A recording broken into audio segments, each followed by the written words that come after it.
बिस्मिल्लाहिर्रहमानिर्रहीम, अस्सलाम वालेकुम।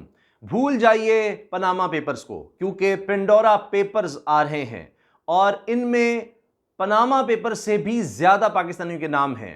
पनामा में 444 पाकिस्तानियों के नाम थे, जबकि पेंडोरा पेपर्स में 444 से ज़्यादा पाकिस्तानियों के नाम हैं। अब इस वीडियो में हम बात करेंगे कि जी ये पेंडोरा पेपर्स हैं क्या और इनमें क्या कुछ नज़र आ रहा है, और सबसे अहम कि वज़ीर-ए-आज़म पाकिस्तान इमरान खान साहब के हवाले से क्या चीज़ें आ रही हैं, क्यों इसको पेंडोरा पेपर्स को इमरान खान साहब से जोड़ा जा रहा है। तो ये चहमगोइयाँ कुछ दिन से होने लग गई थी, कुछ इशारे दिए जा रहे थे और अब ये कहा जा रहा है कि जब आज ये रिलीज़ किए जाएंगे तो बड़े पर्दानशीनों के नाम होंगे। अब ये ICIJ जो international consortium for investigative journalist है, ये एक सहाफ़ियों की आलमी तंजीम है जिसने ये खुफिया दस्तावेज़ात लीक की हैं। खुफिया दस्तावेज़ात जो मबनी हैं बड़े बड़े अमीर लोग, जिनमें सियासतदान हैं, जिनमें बिजनेसमैन हैं मुख्तलिफ ममालिक के, उनकी जो टैक्स चोरी की दौलत है, यानी उन्होंने जो ऑफशोर कंपनियां बनाई हुई हैं टैक्स चोरी के लिए, जो उन्होंने इसके अलावा जिस तरह से भी पैसा कमाया, नाजायज़ तरीके से छुपाया, और मनी लॉन्ड्रिंग और जो भी पैसा उन्होंने छुपाना था उसके लिए उन्होंने ऑफशोर कंपनियां बनाकर उनमें पैसा लगाया। उन ऑफशोर कंपनियों के जरिए फिर वो आगे चीज़ें खरीदते हैं, चूंकि इनमें नाम सामने नहीं आते और ये कंपनियां किसी और मुल्क में बनती हैं, खरीदारी किसी और मुल्क में होती है। तो ये बड़ा एक मामला जब पनामा पेपर्स आए तो बड़ा खुला सबके सामने आया। तो ये अब पनामा पेपर्स का आप कहें कि अगला वर्जन कह सकते हैं, इसको पेंडोरा पेपर्स कहा जा रहा है। पहले मैं आपको इमरान खान साहब के हवाले से बता देता हूं। अब हुआ ये कि जी बहुत से लोग बातें करने लग गए, यानी चहमगोइयाँ होने लग गई कि जी इसमें इमरान खान साहब की भी ऑफशोर कंपनी है, इमरान खान की ऑफशोर कंपनी पकड़ी गई है, उसका भी मामला सामने आ रहा है। इस सोशल मीडिया पर यह चीज़ चलनी शुरू हो गई। अच्छा, फिर इस चीज़ को तक़वियत किसने दी कि जो मुस्लिम लीग नून के करीब सहाफ़ी हैं या लोग हैं, ख़ास तौर पे आप चाहे बरतानिया में देख लें, उन्होंने भी इस तरह की ट्वीट्स करना शुरू कर दी, इस तरह की बातें करना शुरू कर दी। फिर मियां नवाज शरीफ ने जब यह कहा कि अब तो वक्त आ गया है इनका एहतसाब होने का, यानी इमरान खान का एहतसाब होने का, इनको नहीं छोड़ेंगे और इनका जो एहतसाब होगा वो दुनिया देखेगी, यानी जो हमारे साथ हुआ तो कुछ भी नहीं। तो वो ये कह रहे थे कि जो इनके साथ होने लगा है, ये भी चंद दिन पहले उन्होंने कहा कि जो इनके साथ होने लगा है वो दुनिया देखेगी, एहतसाब तो अब इनका होना है। तो वो बड़े वसूख के साथ, इस तरह उन्होंने पहले कभी नहीं कहा। तो ये सब चीज़ें एक इस थ्योरी को तक़वियत दे रही थी कि इमरान खान साहब के खिलाफ कुछ होने वाला है। फिर ये सोशल मीडिया पर चीज़ें गर्म हो गई और क्या हुआ कि ARY न्यूज़ पर एक ख़बर चली और उन्होंने जाकर ज़मान पार्क भी दिखाया, नहीं इमरान खान साहब की जहाँ रिहाइश है लाहौर में, और उसमें यह बताया कि जी यहाँ पर ज़मान पार्क 2, यानी जो एड्रेस है इमरान खान साहब का घर का, उस जैसा एक और एड्रेस भी है इसी इलाके में ज़मान पार्क में, और उस पर कंपनी रजिस्टर्ड है जिसके बारे में पेंडोरा बॉक्स में चीज़ें आ रही हैं। अब जब ये सब कुछ सामने आने लग गया और बड़ी तफसील ARY ने छापी, वहाँ अपने रिपोर्टर्स भेजे, तो क्या हुआ कि बहुत से जो ऐसे लोग थे जो इमरान खान साहब को पसंद नहीं करते या उन पर बहुत ज़्यादा तनकीद करते हैं, या जिन पर ये कहा जाता है जी ये नून लीग के हैं, तो वो उस तरह ही चलता है। तो उन्होंने कहा हो अभी क्या डर है, अभी तो नाम सामने नहीं आया, अभी से वजाहतें शुरू हो गई, अभी से वजाहतें शुरू हो गई। इसमें मैं एक चीज़ अर्ज कर दूं कि क्यों ये किया जा रहा है। इस पर शहबाज गिल साहब ने कहा है जी सफ़े मातम बिछ गई, लुट गए, बर्बाद हो गए, वे मैं लुटी गई। जो लोग ARY ने जो तहकीक की है उस पर जो तनकीद कर रहे हैं कि जी अभी क्यों डर गए हो, ये क्या हो गया। मैं ये चीज़ अर्ज़ कर दूं कि जब पनामा पेपर्स आए थे, जिसके नतीजे में नवाज शरीफ साहब, उनके ख़ानदान पर केस चला और वो फिर वो नाअहल हुए, तो उसमें भी पहले ही हुसैन नवाज साहब, नवाज शरीफ के बेटे, वो बाकायदा बरतानिया से आए और इंटरव्यूज़ देने लग गए।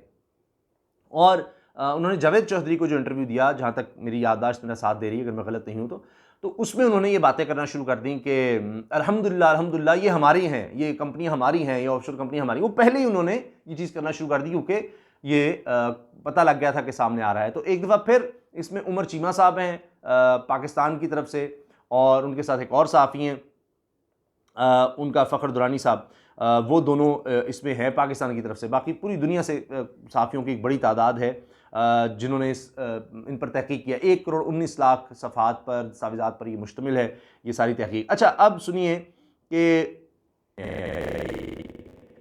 क्योंकि मैंने आपको बता दिया कि इमरान खान साहब को बताया कि जी उनके घर के एड्रेस पर कंपनी है, तो इसका मतलब उन्हीं की है क्योंकि एड्रेस उनका दिया गया है, तो ये सब बातें होने लगी। अच्छा, अब ARY न्यूज़ ने क्या कहा? ARY न्यूज़ का कहना है कि जी ऑफशोर कंपनियों के मालिक फरीदुद्दीन से राबता किया है ARY ने। लॉकगेट 2008 में ऑफशोर कंपनी बनाई थी, फरीदुद्दीन ने कहा है। और इसके अलावा जी हॉकफील्ड लिमिटेड नामी कंपनी दोस्त के नाम पर बनाई थी। बरकी बरादरी से ताल्लुक है और मुलाकातें होती रहती हैं। इमरान से वज़ीर आज़म बनने के बाद मुलाकात नहीं हुई। ऑफशोर कंपनी मेरी थी, वज़ीर आज़म इमरान खान से ताल्लुक नहीं। ज़मान पार्क में 3 घर ऐसे हैं जिनका पता एक ही है, ये भी फरीदुद्दीन ने कहा, जिनका कहा जा रहा है जी ये उनके नाम पर है या उनका घर वो भी ज़मान पार्क में है, वो भी 2 नंबर है उसका, और इमरान खान साहब के घर का भी 2 है। अच्छा जी, ज़मान पार्क के हवाले से उन्होंने कहा जी 3 घर ऐसे जिनका 1 नंबर है। लॉकगेट इन्वेस्टमेंट नामी ऑफशोर कंपनी मेरी थी। अच्छा, वो भी थी कह रहे हैं। वज़ीर आज़म इमरान खान से हालिया कोई मुलाकात नहीं हुई। मेरा भी बरकी फैमिली से ताल्लुक है, वज़ीर आज़म का भी है। 2013 या 14 में ऑफशोर कंपनी ख़त्म कर दी थी। 4-5 साल पहले शादी थी, इस मौके पर इमरान खान से मुलाकात हुई थी। तो जनाब अब ये यानी मैंने आपको बता दिया कि सारा कुछ जो ARY कह रहा है कि जी ये मामला है असल में, कि एक ऑफशोर कंपनी आएगी और या उसका पता चल चुका है, अभी तो ज़ाहिर है जब पेंडोरा पेपर्स बाकायदा सामने आएंगे, आज उन्हें रिलीज़ करने हैं, तो उसमें हर चीज़ वाज़ेह हो जाएगी। अब इसमें इमरान खान साहब को इसलिए जोड़ा जा रहा है कि जी एड्रेस कहा जा रहा है कि वो भी टू है। अब फरीदुद्दीन साहब सामने आ गए हैं, वो कह रहे हैं कि एक मेरी नाम पर कंपनी एक दोस्त के नाम पर है, तो ये अब चीज़ें खुलेंगी। अगर इसमें इमरान खान साहब का नाम इसी तरह आ जाता है, तो जिस तरह वो कह रहे हैं कि जी एड्रेस तो वही है, तो फिर उसकी तहकीक तो होगी। ये नहीं होगा कि नून लीग इस पर खामोश बैठेगी और उस पर तहकीक होगी।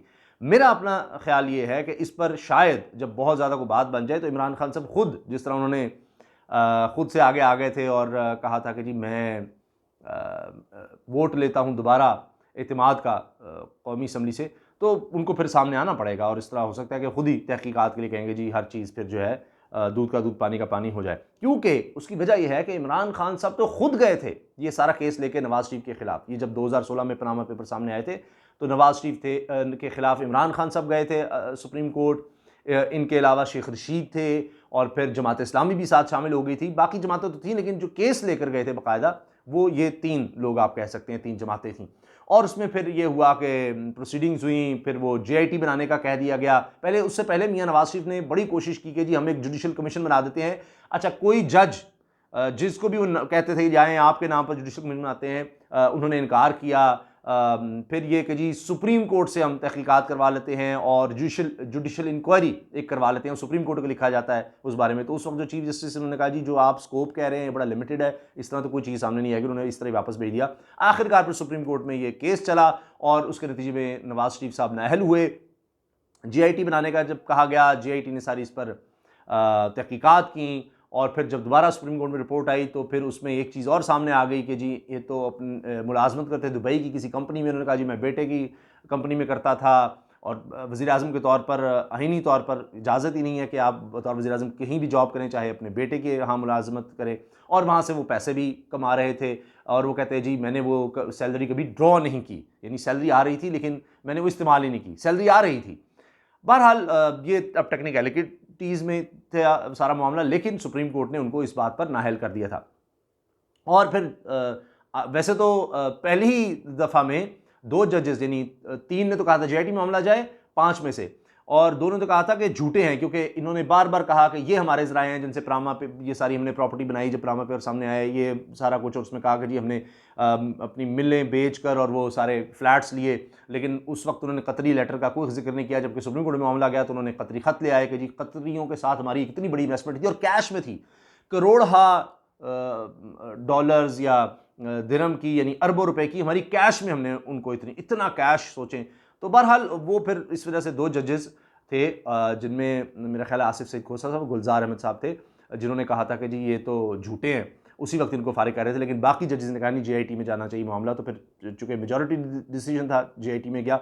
और फिर उसके बाद सुप्रीम कोर्ट में नवाज शरीफ की नाअहली के बाद फिर ये दोबारा केसेस एहतसाब अदालत में चले, जिसमें फिर इनको सज़ाएँ भी हुई और फिर अब आगे ज़मानत के हवाले से और मामला चले और फिर इस्लामाबाद हाई कोर्ट में भी पेंडिंग है केसेस। अच्छा, अब ये तो है नवाज शरीफ फैमिली और इस तरह से सारा केस, और 444 के नाम थे। अब मैं जल्दी से आपको पेंडोरा पेपर्स की कुछ चीज़ बता दूं।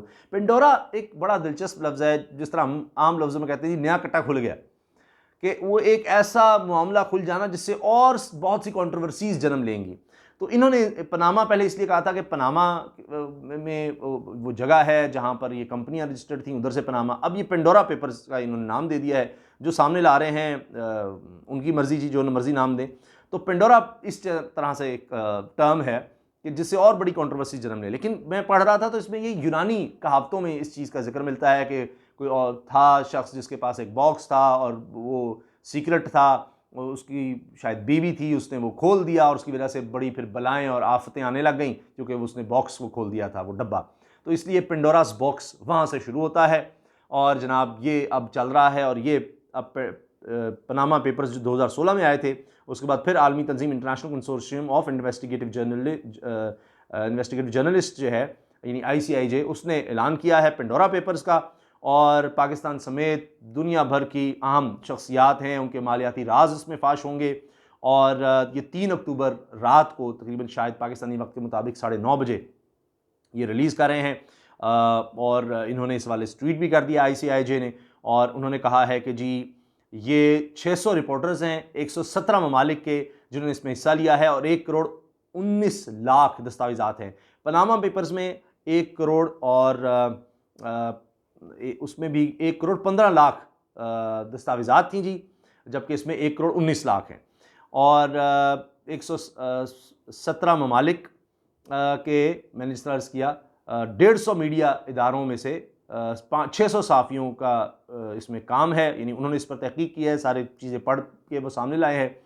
और फिर अब इसमें उमर चीमा साहब जो शामिल हैं, उन्होंने कहा है कि जी मेरे साथ एक और हमारे ग्रुप के फ़खर दुरानी हैं, जंग ग्रुप के, वो शामिल थे जिन्होंने इस पर तहकीक की है। और उन्होंने इतना ज़रूर कहा है कि जी बड़े दिलचस्प नाम सामने आने वाले हैं, तो थोड़ा सा इंतज़ार कर लें। ये सारी कहानी है, सब अब दम बखुद बैठे हैं कि जी क्या होता है। तो मैंने आपको जो फैक्ट्स हैं, जो चीज़ें आ चुकी हैं, वो आपके सामने रख दिए हैं। और अगर इमरान खान साहब का आता है सारा नाम, तो फिर उनको इसमें बिल्कुल साफ शफाफ सामने आना पड़ेगा, क्योंकि वही थे जो पनामा पेपर्स में चीज़ें लेकर गए थे। तो देखते हैं कि क्या होता है, और इस हवाले से जो भी चीज़ होगी उस पर इंशाल्लाह आपसे रब्ता रहेगा। आप अपनी राय का इजहार ज़रूर कीजिएगा कमेंट्स में। आप इस बारे में क्या सोच रहे हैं, पेंडोरा पेपर्स के बारे में, इमरान खान साहब के हवाले से आपकी क्या राय है इस सारे पेंडोरा में। अल्लाह हाफ़िज़।